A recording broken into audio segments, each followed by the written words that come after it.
السلام علیکم ورحمۃ اللہ وبرکاتہ۔ ایک اور بڑا انٹرسٹنگ کویشچن آیا ہے کہ سعد بھائی یہ رات کو بلی کیوں روتی ہے؟ آپ کہیں کہ سعد صاحب آپ کو اس قسم کا کویشچن ایڈریس کرنے کی ضرورت ہے۔ اس کی وجہ کیا ہے کہ یہ سوال پوچھا کیوں گیا ہے؟ کیونکہ اس کے پیچھے ایک توہم پرستی ہے، ایک وہم ہے، اور اس کی جڑ ہمارے ہاں معاشرے میں موجود ایک ہندوانہ سوچ سے ہے۔ یہ اسی طریقے کی بات ہے کہ کالی بلی راستہ کاٹ گئی، دن منحوس گزرے گا۔ خرگوش راستہ کاٹ گیا، اس کا مطلب خوش قسمتی کی علامت ہے۔ کوا بول رہا ہے، مہمان آنے والا ہے۔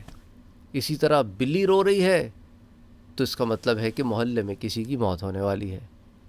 یعنی اب یہ کوے، بلی، خرگوش یہ ڈیسائیڈ کریں گے کہ انسانوں کے ساتھ کیا ہونے والا ہے۔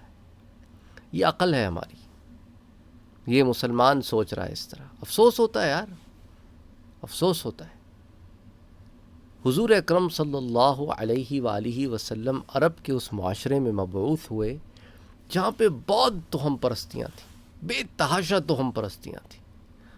وہ پرندوں کو اڑا رہے ہیں، دائیں اڑیں گے تو جائیں گے اور بائیں اڑیں گے تو نہیں جائیں گے، اور عجیب و غریب ان کے پاس چیزیں تھیں۔ اور کوئی اونٹنی اگر بہت سارے مادہ بچے جندے تو اس کو وقف کر دیتے تھے۔ ایک عجیب معاملے تھے ان کے ہاں، عجیب توہم پرستیاں تھیں ان کے ہاں۔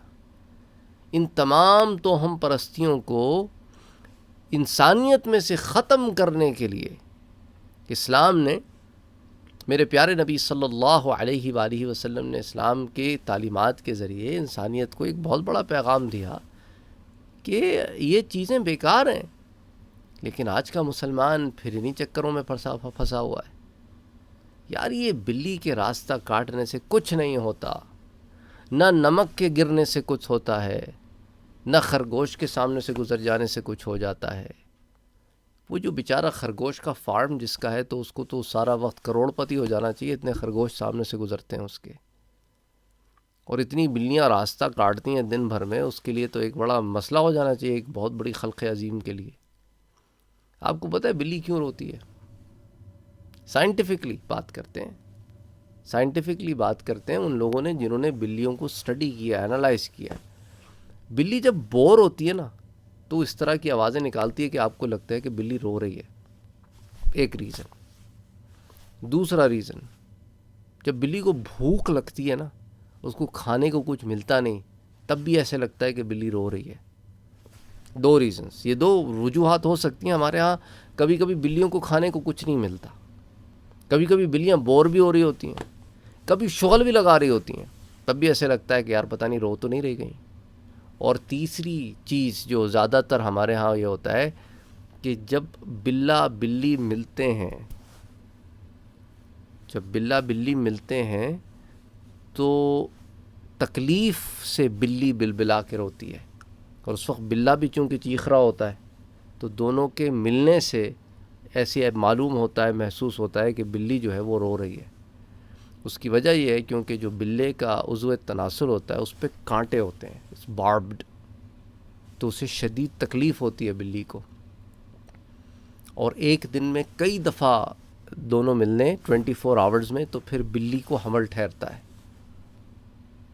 I don't want to go into much details، لیکن سائنٹیفکلی بھی میں نے کہا کہ میں آپ کو بات سمجھا دوں کہ جو رات میں ہمارے یہاں محلوں میں بلیوں کی رونے کی آوازیں آتی ہیں، اس کی ایک وجہ یہ بھی ہوتی ہے کہ بلا بلی مل رہے ہوتے ہیں، اور پھر وہ اسی طرح کا ان کا ملاپ ہوتا ہے، اور اس میں شدید آوازیں ہوتی ہیں اور گراؤلنگ قسم کی نوائزز ہوتی ہیں۔ اس کی وجہ یہ کہ وہ تکلیف میں ہوتی ہے، اور اس کی تکلیف میں پھر اس کو بھی جوش آتا ہے اور وہ بھی پھر آوازیں نکالتا ہے۔ بہرحال اینی وے، تو پلیز خدا کے لیے یار، come out of this naan sense, come out of this naan sense.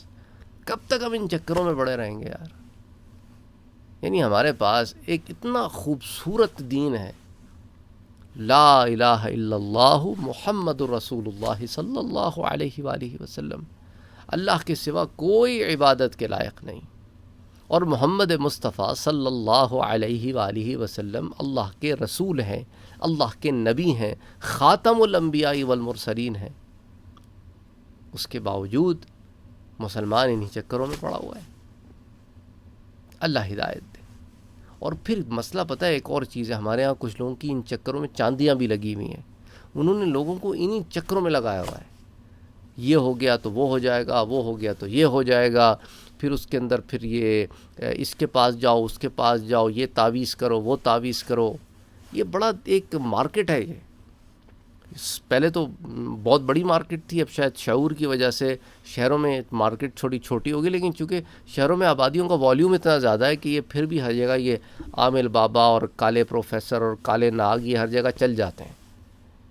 تو اللہ ہدایت دے، یہ جھوٹے پیر بھی ہوتے ہیں ان میں سے بہت سارے جو ہے نا، اتنے نے دھندا، یہ جو دھندا کھول کے بیٹھے ہوئے ہیں نا، یہ پھر صحیح والے بندہ ہے ہی نہیں، بس سمجھ لو نا، یہ سمپل سی بات ہے۔ کوئی دھندا کھول کے بیٹھا ہے کہ میں آپ کا کام کر دوں گا اللہ کا ذکر سے، اس سے اس سے، اور اس نے باضابطہ اسے دھندا بنا لیا ہے، اس کا مطلب ہے کہ بندہ ٹھیک نہیں ہے، کیونکہ جو اللہ والے ہوتے ہیں نا وہ اس کو دھندا نہیں بناتے، یاد رکھنا ہمیشہ۔ اللہ والوں کے پاس کوئی آ گیا، دعا کر دی، کوئی ذکر بتا دیا، وہ ڈھونڈتے نہیں ہیں، بورڈ چھوڑ نہیں لگاتے کہ ادھر آؤ یار ہم سے دعا کراؤ، 2000 روپے کی دعا، 5000 روپے کی دعا، 10,000 روپے کی دعا۔ وہ پھر شیر کے بال لانے کو نہیں بولتے، نہ وہ کالے رنگ کا کوا مل جائے، وہ الو کے پتہ نہیں کیا مل جائے، اللہ ہدایت دے۔ بار بار اس لیے کہتا ہوں کہ ہمارے ہاں لوگ انہی چکروں میں پڑے ہوئے ہیں، بجائے اس کے کہ کوئی پازیٹیو چیز کریں، کوئی مثبت چیز کریں، وہ منفی چیزوں میں پڑے ہوئے، نیگیٹو چیزوں میں پڑے ہوئے، غلط ہی سوچنا ہے، کوئی الٹے کام ہی کرنے ہیں، کوئی جادو ٹونوں کے چکروں میں پڑا ہوا ہے، کوئی تعویذ گنڈوں کے چکروں میں پڑا ہوا ہے، بس کاٹھ میں لگے ہوئے ہیں ایک دوسرے کی، اور کہنے کو مسلمان ہیں۔ کچھ تو ایسے بھی ہیں کہ وہ بس نماز بھی پڑھتے ہیں، چلے بھی، اور پھر یہ بھی۔ اللہ ہدایت دے، اللہ ہدایت دے، اللہ ہدایت دے۔ وہ ہمارے استاد تھے، وہ کہتے تھے کہ بیٹا ہم شاید بول کے چلے جائیں گے اور یہ سن کے چلے جائیں گے، لیکن چونکہ اب اللہ تعالیٰ نے ہمارے پاس علم دیا ہے تو اب ہمارا اس پر حق یہی ہے کہ ہم اس علم کو پھیلائیں اور لوگوں کو صحیح بات بتائیں۔ ہم نا امیدی نہیں کرتے، ہم اللہ سے امید رکھتے ہیں کہ اللہ تعالیٰ ہدایت دے گا، کسی ایک بندے کو بھی ہدایت مل جائے تو کم سے کم یہ تو نہیں ہوگا نا کہ قیامت کے دن ہم پکڑے جائیں کہ بھئی آپ کو علم دیا تھا، آپ نے آگے پھیلایا کیوں نہیں؟ تو تم محنت کرتے رہو، انشاءاللہ تعالی اللہ تعالیٰ جس تک اس پیغام کو پہنچانا ہوگا پہنچا دے گا، اور جس کی ہدایت کا سامان ہونا ہوگا وہ بھی ہو جائے گا۔ السلام علیکم ورحمۃ اللہ وبرکاتہ۔